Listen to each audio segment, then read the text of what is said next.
2007 അമ്മാവന്റെ അപ്രതീക്ഷിത വിയോഗമാണ് ഡിഗ്രിക്കാരിയായ പെൺകുട്ടിയെ തിരുവനന്തപുരം നഗരസഭയിലെ പാപ്പനംകോട് വാർഡിന്റെ കൗൺസിലറാക്കിയത്.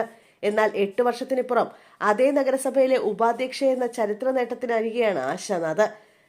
കരുമത്ത് 1000-ലധികം വോട്ടിനാണ് ആശയുടെ വിജയം.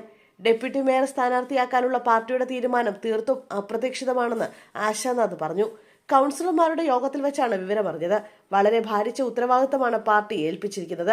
ജനങ്ങളിൽ ഒരാളായി നിന്ന് വികസന പ്രവർത്തനങ്ങൾ ഏറ്റെടുത്ത് മുന്നോട്ടു പോകുമെന്നും ആശാനാഥ് പറഞ്ഞു. 2015 തദ്ദേശ തെരഞ്ഞെടുപ്പിൽ പാപ്പനംകോട് മണ്ഡലത്തിൽ വിജയിച്ച BJP നേതാവ് കരുമൻ ചന്ദ്രൻ ഷോക്കേറ്റ് മരിച്ചതിനെ തുടർന്ന് 2017 നടന്ന ഉപതെരഞ്ഞെടുപ്പിലാണ് BJP ആശാനാഥിനെ കളത്തിലിറക്കിയത്. ഉപതെരഞ്ഞെടുപ്പിൽ വിജയിച്ച ആശയെ 2020 മണ്ഡലം ചേർത്ത് നിർത്തി. ഇത്തവണ പാപ്പനംകോട് വിഭജിച്ച് കരുമം വാർഡ് രൂപപ്പെട്ടപ്പോഴും ആശയെ തന്നെ BJP സ്ഥാനാർത്ഥിയാക്കി. പാർട്ടിയുടെ ആ വിശ്വാസം കാത്ത് 3-ാം വട്ടവും കൗൺസിലിലേക്ക് എത്തിയതോടെ ഡെപ്യൂട്ടി മേയർ കസേരയും ആശയ്ക്ക് സ്വന്തം.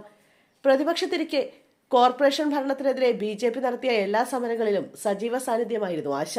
2021 നിയമസഭാ തെരഞ്ഞെടുപ്പിൽ ചിറയൻകീഴ് മണ്ഡലത്തിൽ മത്സരിച്ച ആശ 30,986 വോട്ട് നേടിയിരുന്നു.